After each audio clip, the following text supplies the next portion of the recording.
সময়টা এত বেশি দুর্বলতার সময় ছিল, ইসলাম খুবই দুর্বলতম সময় মক্কার জীবন পার করছিলেন। রাসূলুল্লাহ সাল্লাল্লাহু আলাইহি ওয়াসাল্লামের সাহাবীদের উপর অকথ্য নির্যাতন হচ্ছিল, কিন্তু রাসূল মুখ খুলে কোনো কিছু বলবার মতো সাহস পাচ্ছিলেন না। এমনকি নিষ্ঠুর কাফেরদের হাতে হযরত সুমাইয়া রাদিয়াল্লাহু তাআলা আনহা, তার স্বামী ইয়াসির রাদিয়াল্লাহু তাআলা আনহু সহ নির্যাতনের শিকার হচ্ছেন। রাসূলুল্লাহ সাল্লাল্লাহু আলাইহি ওয়াসাল্লাম দয়ার নবী, তিনি বিপ্লবী নবী, তিনি যোদ্ধা নবী, তিনি রাস্তার পাশ দিয়ে তাদের পাশ দিয়ে হেঁটে হেঁটে যাচ্ছিলেন। কোনো প্রতিবাদ করার মতো তিনি সুযোগ পাচ্ছিলেন না। মন খুলে কথা বলবেন, তাদের সপক্ষে কথা বলবেন, ইসলামের দুর্বলতার কারণে তিনি কথা বলতে পারছিলেন না। কিন্তু তিনি মুখ দিয়ে যে কথাটা বলছিলেন, যেই চেতনার কথা তিনি সেই সময় বলছিলেন, তিনি বলেছিলেন, ইয়া আলু ইয়াসির ইসবির ইন্না মাউইদাকুমুল জান্নাহ। হে আলু ইয়াসির, হে ইয়াসিরের পরিবার, হে সুমাইয়া রাদিয়াল্লাহু তাআলা আনহা, আজকে নির্যাতনের শিকার হয়েছ, মনে রাখো আল্লাহ সুবহানাহু ওয়া তাআলা তোমাদের ঈমানের নূর দেখতেছেন, তোমার স্বামীর দুজ দেখতেছেন। হে সুমাইয়া, আল্লাহ সুবহানাহু ওয়া তাআলা তোমাকে লক্ষ্য করতেছেন।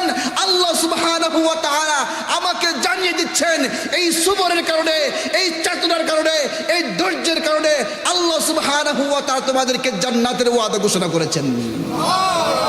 সুতরাং সুমাইয়া চেতনার নাম হলো সবরের চেতনা, এই ধৈর্যের চেতনা।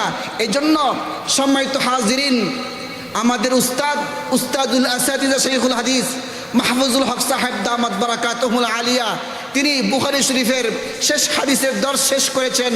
আমরা একটু ধৈর্য সহকারে এই সুমাইয়া রাদিয়াল্লাহু তাআলা আনহা এই মাদ্রাসার মধ্যে আমরা এসেছি। এখানে শেষ হয় নাই, আখিরি মায়াত হবে। আর ওলামায়ে কেরাম আছেন, গুরুত্বপূর্ণ কথা বলবেন। আমরা যারা আছি একটু ধৈর্যের চেতনার সাথে তো বসবো, পারবো না ইনশাল্লাহ। এই জন্য বলছি, এই মাদ্রাসা প্রতিষ্ঠার একটা চেতনা আছে, সেই চেতনা হলো সুমাইয়া চেতনা। বলুন, সেই চেতনার নাম কি? সুমাইয়া চেতনা। এই জন্য যারা পিছনে আছেন সকল মুমিন ভাইদেরকে আহ্বান জানাবো, আল্লাহ সুবহানাহু ওয়া তাআলাকে খুশি করার জন্যে মাঝখানের ফাঁকা জায়গাগুলোকে বদ্ধ করে যেন শয়তান এখানে আশ্রয় নিতে পারে। সবাই একটু কষ্ট করে সামনে গোসল হয়ে যায়। জি মাশাআল্লাহ, আলহামদুলিল্লাহ। এত যুবক ভাইরা এখানে আছেন, আজকে যুবক ভাইদের জন্য আছে কথা বলবো। আসলে একটু কষ্ট করে আমরা সামনে গোসল হয়ে বসি, মাহফিলের সৌন্দর্যতা রক্ষা হলো। এবং পিছনে যারা আসতেছেন, অনেকে আসতেছেন, তারা যেন সুন্দর করে বসতে পারে, এই জন্য আমরা সকলেই সামনে এসে একটু, যেহেতু শীতকালীন সময়, একটু চাপে চাপে বসে যাই। সম্মানিত হাজিরিন, আপনাদেরকে একটা মেসেজ দেওয়ার জন্য একটি গুরুত্বপূর্ণ অতি সংক্ষিপ্ত সময় হলে আলোচনা করব। সেটা হচ্ছে, রাসূলুল্লাহ সাল্লাল্লাহু আলাইহি ওয়াসাল্লাম পৃথিবীতে কেন আগমন করেছিলেন? রাসূল পৃথিবীতে আগমনের একটা কারণ আছে, অনেকগুলো কারণ। রাসূল তিনি মুবাশশির, তিনি বাশীরা, তিনি সুসংবাদদাতা। কিসের সুসংবাদদাতা? তিনি জান্নাতের সুসংবাদদাতা। তিনি নাযীরা, তিনি পরকালের জাহান্নামের ভয়াবহ, জাহান্নামের তিনি সতর্কবাণী দেওয়ার জন্য তিনি এসেছিলেন। তিনি অনেকগুলো কারণে পৃথিবীতে এসেছিলেন। তন্মধ্যে একটা কারণ ছিল এটা, যেটা আল্লাহ সুবহানাহু ওয়া তাআলা কুরআনুল কারীমের 3টা সূরাতে কোট করে জানিয়েছেন কেন তিনি পৃথিবীতে এসেছিলেন। আল্লাহ সুবহানাহু ওয়া তাআলা জানান, হুয়াল্লাযী আরসালা রাসূলাহু বিল হুদা ওয়া দীনিল হাক্কি লিইয়ুযহিরাহু আলাদ-দীনি কুল্লি ওয়ালাউ কারিহাল মুশরিকুন। আল্লাহ সুবহানাহু ওয়া তাআলা কুরআনুল কারীমের 3টা সূরাতে, সূরাতুত তাওবার 33 নম্বর আয়াতে, সূরাতুল ফাতহের 28 নম্বর আয়াতে এবং সূরাতুস সফের 9 নম্বর আয়াতে একটু পরিবর্তন সহ তিনি জানান, তিনি হলেন আল্লাহ, যিনি রাসূলুল্লাহ সাল্লাল্লাহু আলাইহি ওয়াসাল্লামকে পৃথিবীতে প্রেরণ করেছিলেন। এই জন্য তিনি প্রেরণ করেছেন। হুয়াল্লাযী আরসালা রাসূলাহু বিল হুদা, তিনি হেদায়েত সহ, কুরআন সহ, ওয়া দীনিল হক, এবং সত্য জীবন ব্যবস্থা ইসলাম দিয়ে তিনি প্রেরণ করেছেন। 1 নম্বর হলো কুরআনুল কারীম দিয়ে প্রেরণ করেছেন। 2 নম্বর হলো সুসমন্বিত ইসলাম, চির সত্যবাণী ইসলাম দিয়ে তিনি প্রেরণ করেছেন। কেন প্রেরণ করেছেন, তার কারণটা কি, তিনি কারণটা উল্লেখ করেছেন, লিউযহিরাহু আলাদ-দীনি কুল্লি, যেন ইসলামকে সব ধরনের বাতিল মতবাদের উপর তিনি বিজয়ী করতে পারেন। আল্লাহ সুবহানাহু ওয়া তাআলা কুরআনুল কারীমের 3টি সূরাতে রাসূল প্রেরণের উদ্দেশ্য জানিয়েছেন। রাসূলকে প্রেরণের অনেকগুলো উদ্দেশ্য থাকতে পারে, তার মধ্যে স্পেশাল একটা উদ্দেশ্য হলো তিনি রাসূলকে প্রেরণ করেছেন ইসলামকে সব ধরনের ধর্ম এবং মতবাদের উপরে বিজয়ী করার জন্য। রাসূলুল্লাহ সাল্লাল্লাহু আলাইহি ওয়াসাল্লাম ইসলামকে তিনি বিজয় করে পৃথিবী থেকে বিদায় গ্রহণ করেছেন। রাসূলুল্লাহ সাল্লাল্লাহু আলাইহি ওয়াসাল্লাম তিনি 40 বছর বয়সে নবুয়ত প্রাপ্ত হয়েছেন। নবুয়ত প্রাপ্ত হওয়ার পর থেকে 63 বছর বয়স পর্যন্ত, নবুয়তি 23টি বছর পর্যন্ত তিনি ইসলামের দাওয়াত দিয়েছেন, সাহাবায়ে কেরামকে ইসলাম গ্রহণ করিয়েছেন। জাহিল মানুষগুলো, যে মানুষগুলো নিশ্চিত জাহান্নামের দিকে দাববান ছিল, এই মানুষগুলোকে তিনি সোনার মানুষ বানিয়েছেন। পৃথিবীতে এমন মানুষ তিনি তৈরি করেছেন যেই মানুষগুলোকে আল্লাহ সুবহানাহু ওয়া তাআলা আরশে আজিম থেকে সালাম জানিয়েছে, সালাম। আল্লাহ তাআলা জান্নাতের ওয়াদা করেছেন। রাসূলুল্লাহ সাল্লাল্লাহু আলাইহি ওয়াসাল্লাম বলছেন, আবু বকর হুয়া ফিল জান্নাহ, ওমর ইবনুল খাত্তাব হুয়া ফিল জান্নাহ, উসমান ইবনে আফফান হুয়া ফিল জান্নাহ। এইভাবে তিনি জান্নাতে এসে সংবাদ দিয়েছেন, জান্নাতি মানুষ বানিয়েছেন। এইভাবে ইসলামকে তিনি পৃথিবীতে বিজয়ী করেছেন। সোয়া লক্ষ সাহাবায়ে কেরাম তৈরি হয়েছে, ইসলামের বিপ্লব তিনি তৈরি করেছেন। কোরআনের মাধ্যমে সেই বিপ্লব সংগঠিত হয়েছে। রাসূলুল্লাহ সাল্লাল্লাহু আলাইহি ওয়াসাল্লাম নবুয়তি 23টি বছর, তিনি 13টি বছর কাটিয়েছেন মক্কাতে। মক্কাতে তিনি ইসলামের নেতৃত্ব তৈরি করেছেন, কিন্তু ইসলামকে তিনি রাষ্ট্র পর্যায়ে বাস্তবায়ন করতে পারেন নাই। নেতৃত্ব তৈরি হয়েছে, আবু বকরের মতো লিডার তৈরি হয়েছে, ওমর উসমান আলীর মতো লিডার তৈরি হয়েছে, কিন্তু ইসলামকে রাষ্ট্রীয় পর্যায়ে নিয়ে যাবে এমন পরিবেশ মক্কার জমিনে ছিল না। জমিনটাই মুসলমানদের ছিল না, জমিনটাই ছিল আবু জাহাল আবুল হাবদের তত্ত্বাবধানে। এই জন্য তিনি মক্কাতে ইসলামকে রাষ্ট্রীয় পর্যায়ে ঘোষণা করতে পারেন নাই। আল্লাহর রাসূল সাল্লাল্লাহু আলাইহি ওয়াসাল্লাম 13 বছর মক্কা থেকে তিনি 14তম বছর রওনা করে হিজরত করে মদিনায় চলে যান। মদিনায় গিয়ে তিনি ইসলামকে বাস্তবায়ন করেন, রাষ্ট্রীয় পর্যায়ে বাস্তবায়ন করে তিনি 27টি যুদ্ধের নেতৃত্ব এবং সেনাপতির দায়িত্ব পালন করে বিভিন্নভাবে ইসলামকে সম্প্রসারিত করে তিনি ইসলামকে বিজয়ী করেছেন। রাসূলুল্লাহ সাল্লাল্লাহু আলাইহি ওয়াসাল্লাম ইসলাম বিজয়ী করার জন্য সমস্ত ধর্মকর্ম, সমস্ত মতবাদের উপর ইসলামকে বিজয়ী করার জন্য আল্লাহ তাআলা প্রেরণ করেছিলেন। আর সেই বিষয়টা তিনি পৃথিবীতে থাকা অবস্থায় বাস্তবায়ন করে সাহাবায়ে কেরামের হাতে তুলে দিয়েছেন। এই ফসল সাহাবায়ে কেরাম বিজয়ের ফসল তিনি গড়ে তুলেছেন। আর রাসূলুল্লাহ সাল্লাল্লাহু আলাইহি ওয়াসাল্লাম তিনি ইসলামকে চূড়ান্ত বিজয়ের শেষ পর্যন্ত ইসলাম বিজয়ী থাকবে এবং জীবনের শেষ পর্যন্ত, দুনিয়ার শেষ পর্যায়ে আখিরুজ্জামানে কিয়ামতের আগে ইসলাম বিশ্বময়, ইসলাম বিজয়ী হবে, ইসলাম শাসন করবে, ইসলাম বিজয়ী থাকবে, এর ভবিষ্যৎবাণী তিনি করেছেন। রাসূলুল্লাহ সাল্লাল্লাহু আলাইহি ওয়াসাল্লাম ভবিষ্যৎবাণী করেছেন। বুখারী মুসলিম শরীফের হাদিস, মিকদাদ ইবনুল আসওয়াদ রাদিয়াল্লাহু তাআলা আনহু থেকে বর্ণিত, তিনি বলেন, সামিআতু রাসূলুল্লাহি সাল্লাল্লাহু আলাইহি ওয়াসাল্লাম, রাসূলুল্লাহ সাল্লাল্লাহু আলাইহি ওয়াসাল্লামের কাছ থেকে আমি নিজে শুনেছি, তিনি বলেছেন, লা ইয়াবকা আলা যহরিল আরদি বাইতু মাদারিন ওয়ালা ওয়াবারিন ইল্লা আদখালাহুল্লাহু কালিমাতাল ইসলাম। পৃথিবীতে এমন কোন ঘর বাকি থাকবে না, এমন কোন কাঁচা পাকা ঘর বাকি থাকবে না যেই ঘরে আল্লাহ তাআলা ইসলামকে তিনি পৌঁছাবেন না। আর জুড়ে বলেন না সুবহানাল্লাহ। রাসূলুল্লাহ সাল্লাল্লাহু আলাইহি ওয়াসাল্লাম বলেন, পৃথিবীর প্রতিটা ঘরে ঘরে ইসলাম প্রবেশ করবে, এমন কোনো কাঁচা পাকা ঘর থাকবে না। যেমন ভাবে শহরের বিশাল অট্টালিকার ভিতরে প্রতিটা ঘরে ঘরে প্রতিটা রুমে রুমে কামরায় কামরায় ইসলামের আলো জ্বলবে, অনুরূপ ভাবে যদি চর অঞ্চলে কোনো বেদুইনের তাঁবুর ঘর থাকে, সেই তাঁবুর ঘরের ভিতরে আল্লাহ তাআলা ইসলামকে পৌঁছায়, ইসলামকে তিনি বিজয়ী করবেন। শুধু তাই নয়, রাসূল তারপরের অংশে বলেন, ইম্মা বিইজ্জি আজিজিন আও বিযুল্লি যালিল। যারা ইসলামকে মানবে, ইসলামকে জানবে, ইসলামকে প্র্যাকটিস করবে, ইসলাম বিজয়ী হবে। আর ইসলাম মান্যওয়ালাদের সম্মান এবং মর্যাদা বুলন্দ হবে, আর ইসলাম বিজয়ী হবে।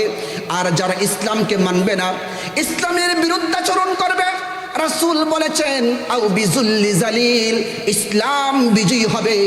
ইসলামের বিজয়ের পথে তারা যত রকমের বাধা হয়ে দাঁড়াক না কেন, তারা লাঞ্ছিত হবে, অপদস্থ হবে, অপমানিত হবে, কিন্তু ইসলাম তার স্ব উপায়ে স্ব অবস্থানে বিজয়ী লাভ করবে। ইসলাম বিজয়ী লাভ করবে। এমন কোন ঘর থাকবে না যে ঘরে ইসলাম প্রবেশ করবে না।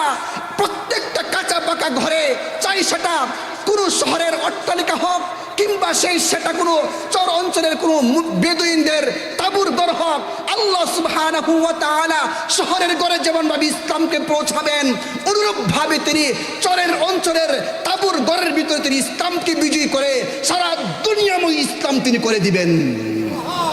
আল্লাহ সুবহানাহু ওয়া তাআলা এই কাজ তিনি আগেও করেছেন, এখন তিনি করতে সক্ষম। এই জন্য আমাদের হীনবল হওয়ার কোনো সুযোগ নাই। রাসূলুল্লাহ সাল্লাল্লাহু আলাইহি ওয়াসাল্লামের আরেকটা হাদিস শুনে আপনাদেরকে। রাসূলুল্লাহ সাল্লাল্লাহু আলাইহি ওয়াসাল্লামের সাহাবী وعن ثوبان رضي الله تعالى عنه قال, সাওবান রাদিয়াল্লাহু তাআলা আনহু থেকে বর্ণিত হাদিস, তিনি বলেন, সামিআতু রাসূলুল্লাহি সাল্লাল্লাহু আলাইহি ওয়াসাল্লাম, আমি রাসূলুল্লাহ সাল্লাল্লাহু আলাইহি ওয়াসাল্লামের কাছ থেকে শুনেছি, তিনি বলেন, ইন্নাল্লাহা যাওয়ালিয়াল আরদ ফারাআইতু মাশারিকাহা ওয়া মাগারিবাহা ওয়া ইন্না উম্মতি সায়াবলুগু মুলকুহা মা যুগিয়ালি মিনহা। তিনি বলেন, রাসূলুল্লাহ সাল্লাল্লাহু আলাইহি ওয়াসাল্লাম বলেছেন, সমগ্র পৃথিবীকে আল্লাহ তাআলা আমার সামনে উপস্থিত করে দিয়েছেন। পূর্ব এবং পশ্চিম, উত্তর এবং দক্ষিণ, আমি সমগ্র পৃথিবীকে দেখেছি। সমগ্র পৃথিবীকে দেখে আল্লাহ সুবহানাহু ওয়া তাআলা আমাকে দেখিয়ে তিনি এই সিদ্ধান্ত আমাকে দিয়েছেন, ফারাআইতু মাশারিকাহা ওয়া মাগারিবাহা ওয়া ইন্না উম্মতি সায়াবলুগু মুলকুহা মা যুগিয়ালি মিনহা।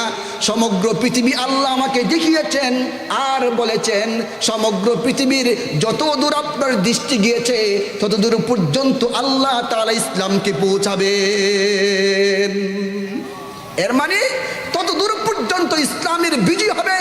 এর মানে হলো পৃথিবীর উত্তর থেকে দক্ষিণ মেরু পুরো পৃথিবীকে তিনি দেখিয়েছেন, আর সারা পৃথিবীতে তিনি ইসলামের বিজয়ের আভাস উম্মাহকে তিনি দিয়ে গেছেন। সুতরাং দুটি হাদিস থেকে আমরা, রাসূলের ভবিষ্যৎবাণীর এই দুই হাদিস থেকে আমরা এই সিদ্ধান্ত বলতে পারি, এমন কোনো দেশ থাকবে না যেই দেশে ইসলাম পৌঁছবে না, এমন কোনো ঘর বাকি থাকবে না যেই ঘরে ইসলাম পৌঁছবে না। চাই সেটা কোনো দেওয়ালিকা হোক, কোনো বিল্ডিং হোক, কিংবা সেটা তাঁবুর ঘর হোক, প্রত্যেক জায়গায় জায়গায় ইসলাম পৌঁছবে। এই কথা আমরা দায়িত্বহীন ভাষায় বলতে পারি। আমেরিকার হোয়াইট হাউসের উপর ইসলামের পতাকা উঠবে, রাশিয়ার মস্কোর রাজপথে ইসলামের পতাকা উঠবে, চাইনার বেজিং এর রাজপথে আল্লাহু আকবারের ধ্বনি চলবে। এই দিল্লির লাল কেল্লা মুসলমানরা আবার শাসন করবে, মুসলমানরা আবার শাসন করবে। রুখে দেওয়ার শক্তি এবং সাধ্য কারো হবে না। জুড়ে বলেন ঠিক কিনা? ইসলামের বিজয় অত্যাসন্ন। অনেকেই বলতে পারে সারা দুনিয়া জুড়া ইসলাম বিজয়ী হবে, এই আভাস আপনি দিচ্ছেন, অথচ আমরা দেখতে পাই বিভিন্ন দেশে মুসলমানরা বিভিন্ন নির্যাতনের মুখোমুখি হয়ে আছে, নির্যাতনের কারণ হয়ে আছে। দেখা যায় ফিলিস্তিনে মুসলমান নির্যাতনের শিকার হচ্ছে।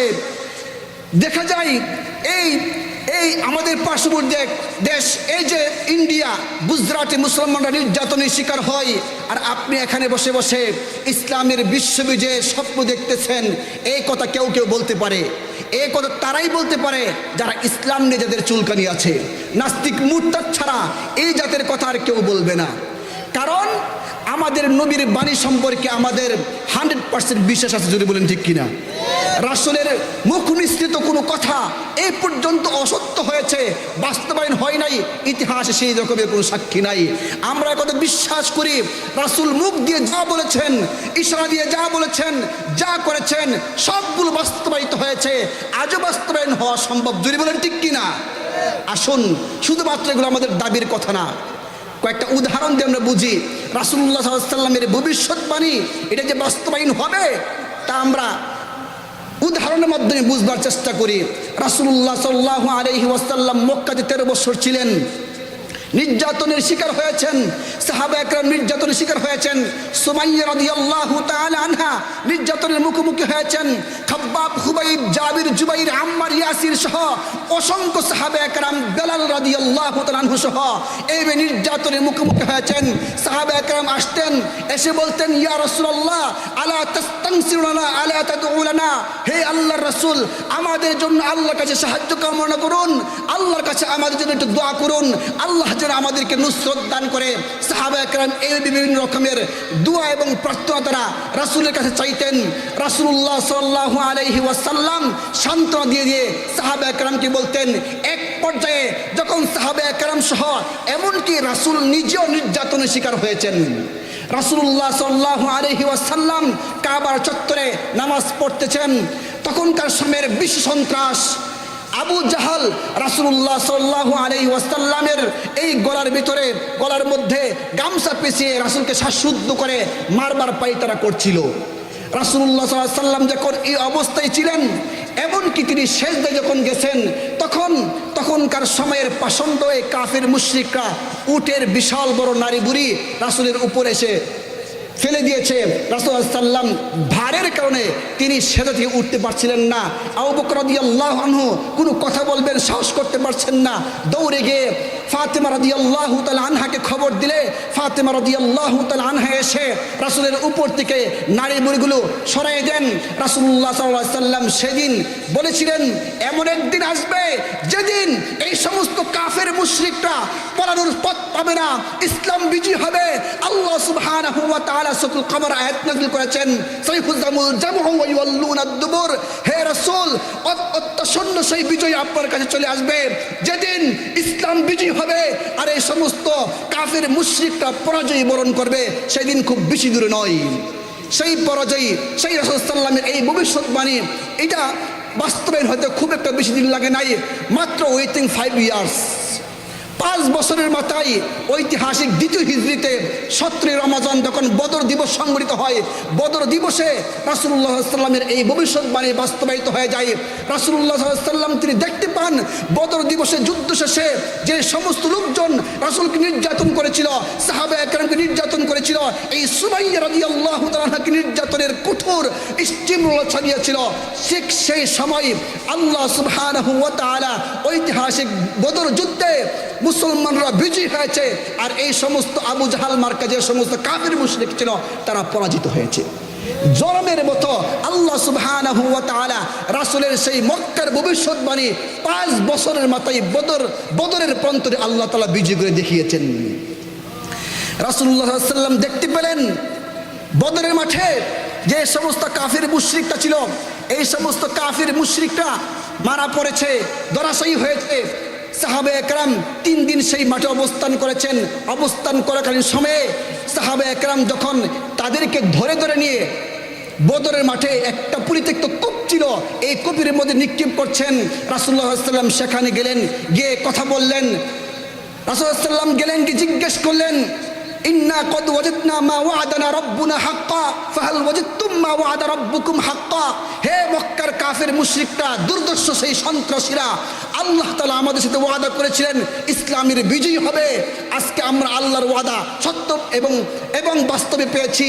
ফাহাল ওয়াজাদতুম মা ওয়াদা রাব্বুকুম হাক্কা, আল্লাহর ওয়াদা যেটা করেছিল সেই ওয়াদাকে তোমরা বাস্তবায়ন পেয়েছো।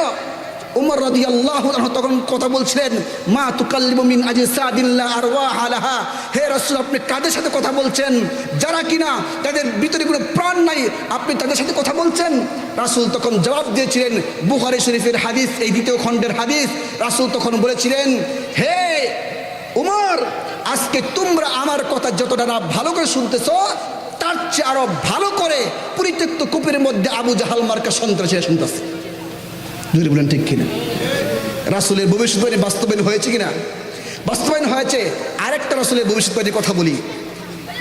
রাসূলুল্লাহ সাল্লাল্লাহু আলাইহি সাল্লাম একবার উম্মে হারাম বিনতে মিলহানের পাশে শায়িত ছিলেন। হাদিস শরীফে রয়েছে, ইস্তাইকাযা নামান নবিয়্যু সাল্লাল্লাহু আলাইহি ওয়াসাল্লাম কারিবাম মিন্নি। উম্মে হারাম বিনতে মিলহান তিনি বলতেছেন যে রাসূল সাল্লাল্লাহু আলাইহি ওয়াসাল্লাম আমার কাছে একটু দূরে তিনি শায়িত ছিলেন। কিছুক্ষণ পরে ওয়াস্তাইকাযা ওয়া তাবাসসাম, তিনি জাগ্রত হয়ে গেলেন এবং মুস্কি হাসতে লাগলেন। আমি জিজ্ঞেস করলাম, উম্মে হারাম বিনতে মিলহান বলতেছেন, আমি জিজ্ঞেস করলাম, ইয়া রাসূলুল্লাহ লিমা আযহাকাকা মা আযহাকাকা, আপনি কোন জিনিসের কারণে হাসতেছেন? উম্মে হারাম বিনতে মিলহানের এই প্রশ্নের এই জিজ্ঞাসার জবাবে রাসূল বললেন, আমি ঘুমন্ত ছিলাম, দেখতে পেলাম আমার উম্মতের একটা বিশাল দল সমুদ্র পথে তারা পাড়ি দিচ্ছে। সমুদ্র পথে তারা এমনভাবে পাড়ি দিচ্ছে মনে হচ্ছে তারা কোনো শাহেনশাহ বাদশার মতো তারা পাড়ি দিচ্ছে।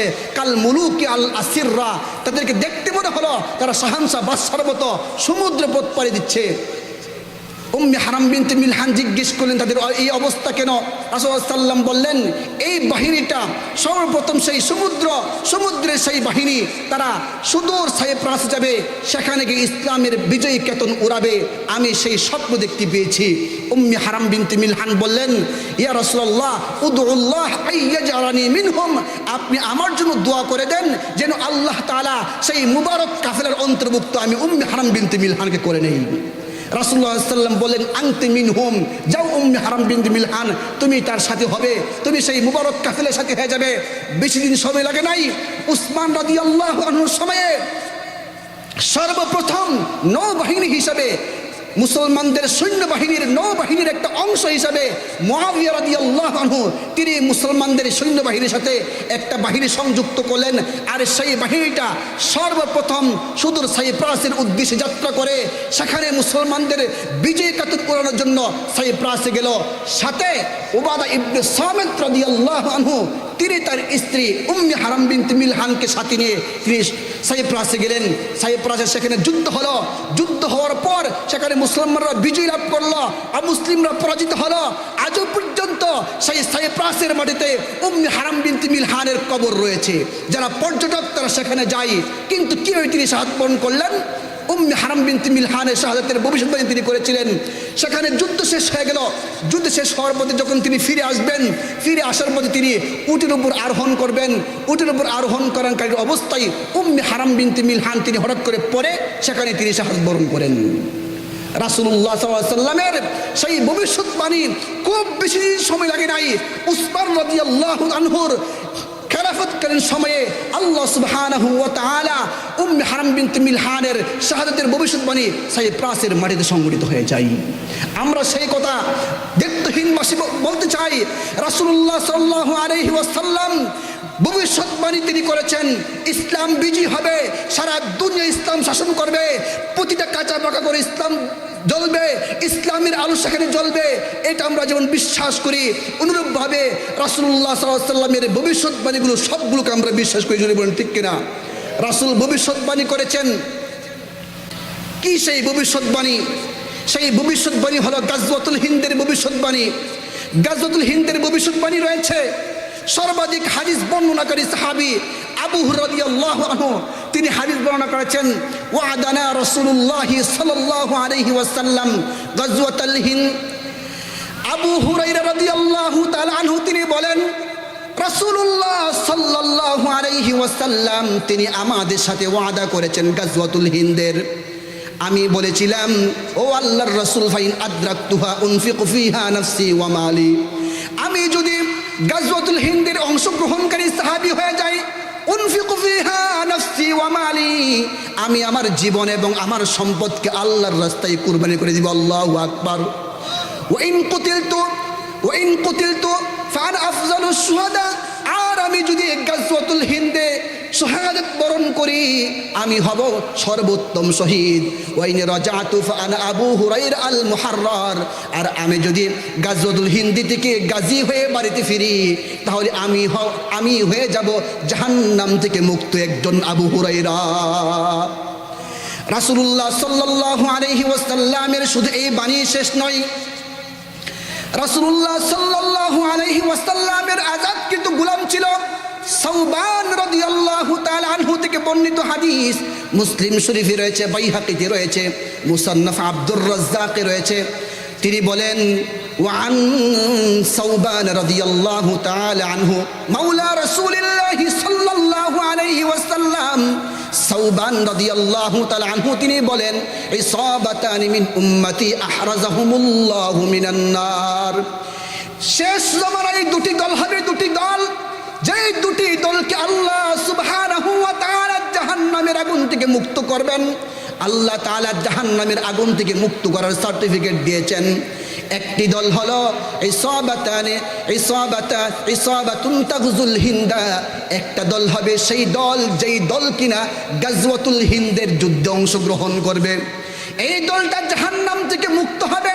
আরেকটি দল কোনটা? সেই দলটি হলো ইসাবাতুন তাকুনু ঈসা ইবনে মারইয়াম, যারা গাজওয়াতুল হিন্দে অংশগ্রহণ করবে, যারা গাজী হয়ে যাবে, এই দলটাই আবার ঈসা আলাইহিস সালাতু ওয়াস সালামের সাথে মিলিত হয়ে যুদ্ধ অংশগ্রহণ করে কানা দাজ্জালকে হত্যা করবে। কয়টি দল হলো? দুটি দল। রাসূল বলেছেন দুটি দল হবে। এই দুই দলের বৈশিষ্ট্য কি? এই দুই দলের বৈশিষ্ট্য হলো, একটি দল খলিফাতুল্লাহ আল মাহদির নেতৃত্বে গাজওয়াতুল হিন্দ অংশগ্রহণ করবে, তারা জাহান্নাম থেকে মুক্ত। আরেকটি দল, যেই দলটা ঈসা আলাইহিস সালামের সাথে অংশগ্রহণ করে দাজ্জালের বিরুদ্ধে যুদ্ধে অংশগ্রহণ করবে, তারাও জাহান্নাম থেকে মুক্ত। প্রিয় ভাইয়েরা আমার, সেই গাজওয়াতুল হিন্দের প্রেক্ষাপট রইতে হচ্ছে। গাজওয়াতুল হিন্দ হলো দুটি দল যুদ্ধ হবে। একটি দল হবে তাওহীদের পক্ষে, আরেকটি দল হবে শিরকের পক্ষে। এক দল হবে তারা যেই তারা কিনা গরুর গোশত খায়, আরেক দল হলো তারা যারা গরুর মুত খায়। এই দুই দল হবে। এই ভারত উপমহাদেশে ভারত, বাংলাদেশ, পাকিস্তান, নেপাল, ভুটান, শ্রীলঙ্কা সহ একটা মহাযুদ্ধ হবে, মালহামাতুল উজমা হবে। সেই যুদ্ধটার নামই হলো হাদিসের ভাষায় গাজওয়াতুল হিন্দ। সেই যুদ্ধে অংশগ্রহণ যারা করবে তারা জাহান্নাম থেকে মুক্ত হবে। রাসূল বলেছেন এই যুদ্ধে অংশগ্রহণ করার পর যারা বেঁচে থাকবে তারাও জাহান্নাম থেকে মুক্ত, যারা শাহাদাত বরণ করবে তারাও সোজা আল্লাহর তৈরি জান্নাতে প্রবেশ করবে। প্রিয় ভাইয়ের আমার, সেই যুদ্ধ খুব নিকটে, সেই যুদ্ধ খুব সন্নিকটে। যুদ্ধের প্রেক্ষাপট রচিত হচ্ছে, সারা দুনিয়ায় মুসলমানরা মার খাচ্ছে, মুসলমানদের রক্ত ঝরছে, মুসলমানদের বোনেরা রক্ত ঝরাচ্ছে। ডক্টর আফিয়া সিদ্দিকার মতো একজন নওজোয়ান যুবতী নারী রক্ত ঝরাচ্ছে, হাফিজ কোরআন নারী রক্ত ঝরাচ্ছে, ফিলিস্তিনি মুসলমানদের রক্ত ঝরছে। সেই দিন বেশি দূর নয় যেই দিন কিনা ইসলামের বিজয় হবে, আর গাজওয়াতুল হিন্দের অংশগ্রহণ করার মাধ্যমে খলিফাতুল্লাহ আল মাহদী আসবে, তার নেতৃত্বে মহাযুদ্ধ হবে। সেই মহাযুদ্ধে আল্লাহ তাআলা মুসলমানদেরকে বিজয় দান করবেন, হিন্দু আর যারা মুশরিক তাদেরকে তিনি পরাজিত করবেন। সেই যুদ্ধ বেশি দূরে নয়। আপনাদের সন্দেহ লাগতে পারে, তাহলে আমি শেষ পর্যায়ে আরেকটা হাদিস বলছি। ইসলামের যে বিশ্ববিজয় হবে তার শেষ পর্যায়ে শেষ হাদিসটা বলে শেষ করছি। রাসূলুল্লাহ সাল্লাল্লাহু আলাইহি ওয়াসাল্লামের আরেকটি হাদিস রয়েছে। রাসূল বলেছেন আমার পর থেকে পৃথিবীতে রাজনৈতিক বিজয়ের 5টা প্রেক্ষাপট হবে। কয়টা প্রেক্ষাপট? 5টা হবে। 3টা শান্তির আর 2টা অশান্তির। 3টা শান্তির আর 2টা হলো অশান্তির। 3টা শান্তির কি? প্রথম দিকে হবে 2টা শান্তির। সেটা হবে কি? রাসূল বলেছেন ইসলাম রাজত্ব করবে, কোরআন দ্বারা শাসন করবে। তাকুনুন নবুওয়াতু ফীকুম মাশা আল্লাহ, আল্লাহ সুবহানাহু ওয়া তাআলা যতদিন চান ততদিন তিনি নবুয়তি শাসন ব্যবস্থা রাখবেন। এটা রাসূলের যুগে শেষ হয়ে গেছে।